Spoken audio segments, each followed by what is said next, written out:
and Business with Shina Iteade. Today we bring you an industry expert, Yinka Adebayo, Executive Director at OMG WeCa. And with him, we're diving into the dynamic issues like the importance of media transparency, how agencies build and maintain client trust, and the growing need for brands to connect with consumers on an emotional level. Stay tuned as Shina and Yinka conclude these pressing topics shaping the future of advertising and media in Nigeria and beyond. Now, LTBB, let's talk brand and business. This is Let's Talk Brand and Business, a platform specially curated to host technocrats, leaders, and industry authorities within the marketing, communications, and business community. My name is Shina Iteade, your host on this special segment. Now to some industry discussion. You've been at the forefront of championing innovation within the advertising, media investment industry here in West Africa. And now influencer marketing is everywhere. How has influencer marketing reshaped advertising strategies for younger audience, especially the Gen Zs and millennials? And are these campaign really yielding measurable results for brands, or is just No. I'll just say, I think for me, it's really the impact of influencers is growing and it will continue to grow. And understandably so, because many of the Gen Zs you talk about, these are guys they are radical in their approach. All they want is just want to see whatever and whoever is trending, and they gravitate towards such. And I think from my experience, really, we've seen clearly that influencer marketing, in fact, we discovered this years ago. I recall, Big Brother Nigeria, 8 years ago, no brand in this country wanted to touch that property.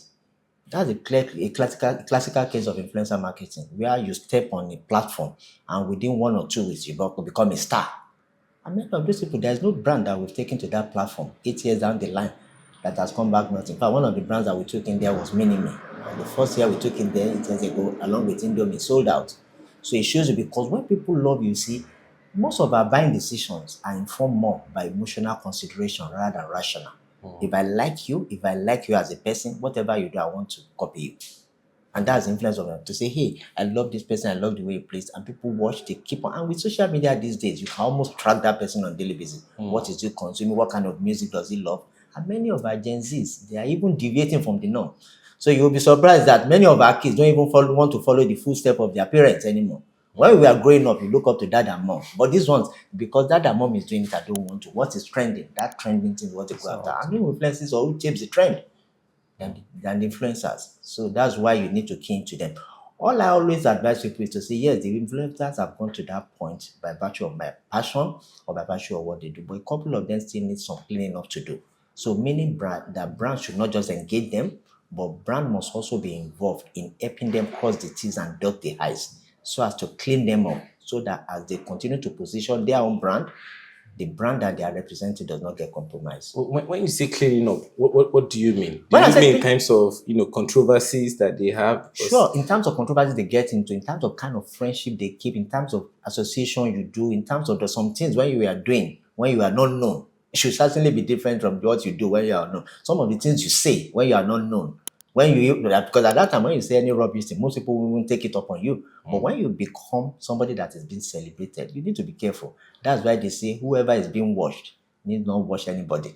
You keep your eyes in the front. So does that ultimately affect the brands once they get into controversies? Of course. Because we've seen some of these influencers. Of course, it will impact on the brand, particularly when they get into negative controversies. Look at what is happening to Puff Daddy recently. A couple of people signed him up with millions and now saying, damn, this is a bad brand to be associated with. Drop it. And you can lose it because it's going to cost them a whole lot more. So that's why as you get into that limelight, you need to be extremely careful. You need to be sure. You need to move carefully. You need to know the kind of things you say, the kind of people you associate with, the kind of companies you keep. And those are things that the influencers need to really be aware and cautious of. But is this within your control? I'm looking at a case where some of the brands you manage, insist on using maybe a particular influencers and as against your own, professional advice. In fact, for me, we have a classic that where one of our clients says they are going to be using Portable. But the one is, and the client said, look, I love him, even because it's controversial, he's trending. Okay, no problem, but be ready for what we hold you as a brand is to advise you, because it behoves on not to see what you are not seeing and to see what is now obvious, so that when it comes, say, hey, why didn't you tell me? And lo and behold, they say that's the route they want to go. But even in doing that too, it's not impossible that because himself is not a bad product, because he has some people that really love him. But you equally need to be sure that as he's carrying the brand along, he's representing the brand in the way you want the brand to be represented. All right, this is where we draw the curtain on this edition of Let's Talk Brand and Business. I can assure you that I'll be back here to discuss more on media buying, strategy, and planning. Thank you very much for having us, sir. Thank you so much for having me. I really appreciate your time.